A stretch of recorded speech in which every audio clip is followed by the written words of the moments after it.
Max Payne was developed by Remedy Entertainment and published by Rockstar Games in 2001.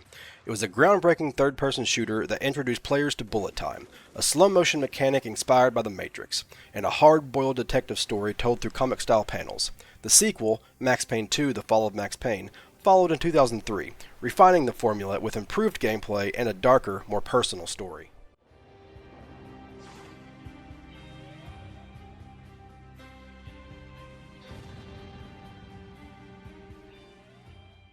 The games were met with critical acclaim, praised for their innovative mechanics, cinematic storytelling, and unforgettable atmosphere. They were commercial hits too, cementing Remedy's place in the gaming world.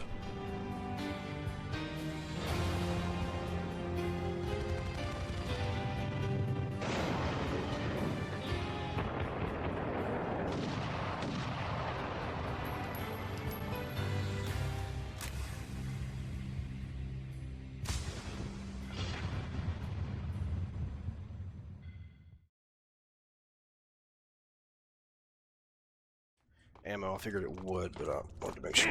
Oh shit.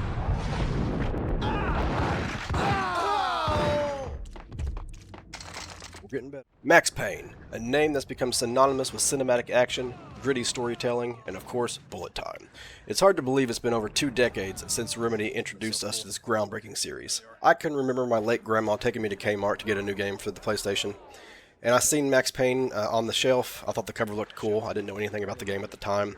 And she was unaware of the rating system, so she let me get it. Looking back on it, it's probably not a game an 8-year-old should have been playing. Michelle!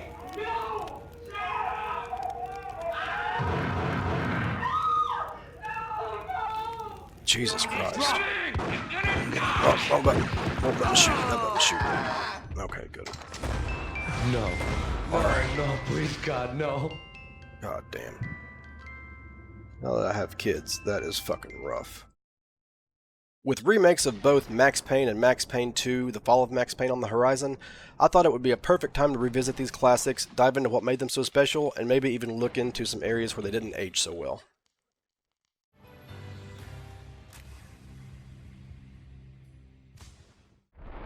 Oh. Dodge, dive, dip. I think there's one more, wasn't there?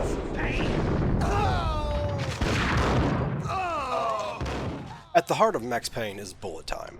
Back in 2001, this was mind-blowing.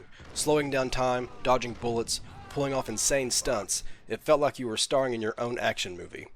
And it's not just a flashy gimmick, the enemies are tough, so you actually need to use it to survive. You all gotta drop me a like here. Now I played the PS2 version of this game, and let's just say, it's not the best way to experience it. The controls are a bit clunky, the graphics take a hit, and the load times, God are they brutal. Part 1, The American Dream, Roscoe Street We're still in Part 1, Chapter 1. So we loading completed Chapter 1, and we're now in Chapter 2. We're still in Part 1, live from the crime scene. Chapter 2, Stepping on Toes, playing at Bogart. But regardless of the platform, the core gameplay is still a blast. There's nothing quite like diving into a room, slowing down time, and taking out a group of enemies like a total badass. From a gameplay perspective, Max Payne 2 also introduced havoc physics, which brought a new level of realism to the combat and environments. Watching enemies react to gunfire or seeing objects in the world interact dynamically added an extra layer of immersion.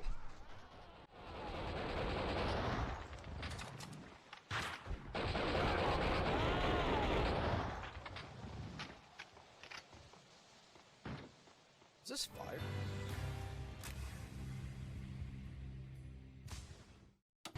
Max Payne has nowhere left to go. We are very close to capturing him. You'll get a full statement then. Right now, I've got better things to do, ma'am. That was Deputy Chief Jim Rivera from the NYPD with no further comment at this time. Apart from his suspicious food habits, I figured Bravura to be one of the good guys. Fate had just dropped us on different sides in this. But when it came to capturing me, he was way out of his league.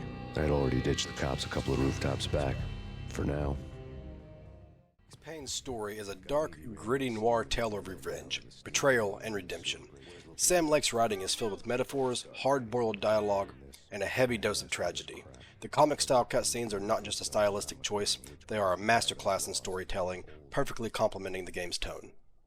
Handwriting was all pretty curves. You're in a graphic novel. The truth split my skull open, a glaring green light washing the lies away. All of my past was just fragmented still shots. Tender, shiny stuff, and dreams are made of stooped necromancers. He sings like a banana wrist, having strayed too close to the constellations on their shaved skulls. There was a bad line in a prank call. Someone spouting insane babble. I couldn't make sense of it. But I had an overwhelming sense of deja vu. The caller's voice sounded oddly familiar. Max Payne 2 builds on the foundation of the original, but takes the storytelling to a deeper, more emotional level. The tragic love story between Max and Mona Sachs adds layers of complexity, making the narrative more personal. The dialogue feels sharper, and the pacing is tighter, drawing players further into Max's world. Stay here. I'll die. Isn't that a bit melodramatic? Behind bars, I'm a sitting duck.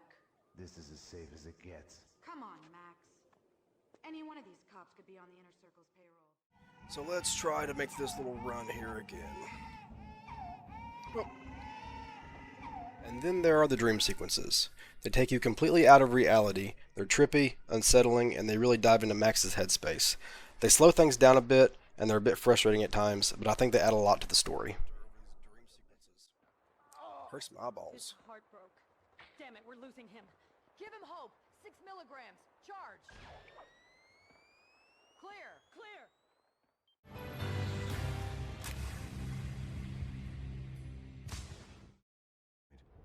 I released my finger from the trigger, and then it was over. Graphically, the games have aged. But even with dated graphics, the game's style carries it a long way. Stay with it, and you can live a lifetime in that split second. Besides, a gentleman And they have a sort of charm to them. They remind us where we came from and how far we've advanced.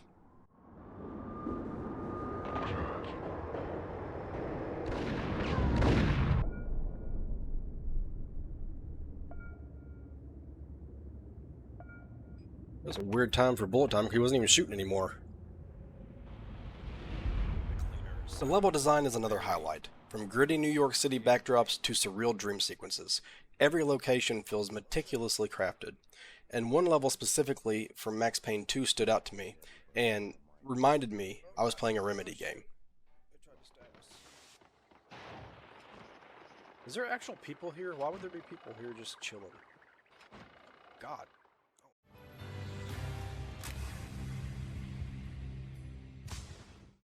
In from the cold and the dark. Outside the city was a cruel monster.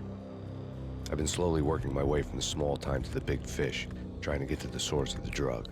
Alex and BB were my only contact. The late James McCaffrey, voicing as Max Payne, is phenomenal. His gravelly, world-weary tone brings the character to life in a way that's hard to forget. That was 3 years ago. Everything ripped apart in a New York minute.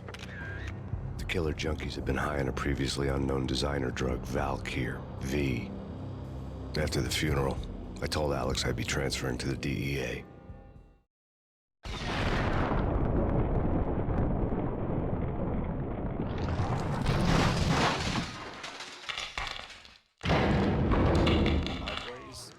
And the sound design is top-notch. The moody soundtrack and the punchy gunfire sound effects pull you right into Max's world.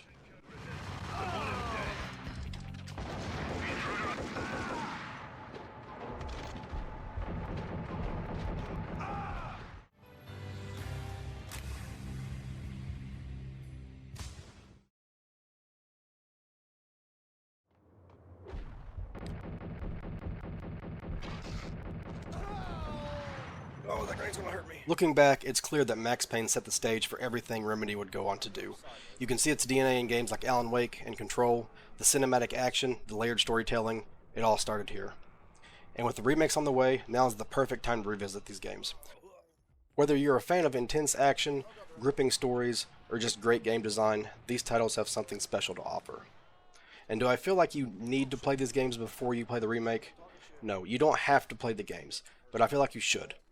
Experiencing the originals before diving into the remakes gives you a chance to appreciate how groundbreaking these games were for their time and to see firsthand the evolution of storytelling and gameplay that inspired so many titles that followed. If you made it to the end of this, I truly appreciate you for sticking around with me. And thank you for watching. If you enjoyed it, hit that like button and subscribe for more reviews like this. I also captured all this footage myself. I did a lot of it during a live stream. So be sure to subscribe so you can catch those live streams and hang out with me while I'm getting the footage for these reviews. Also, let me know if you're excited for the remakes, and which Max Payne was your favorite, the first one or the second one. And if you enjoyed this review. And if you didn't, tell me why, so I can make these better. He's gonna kill my ass. Oh, we got him. God. But I'm a hurting bad.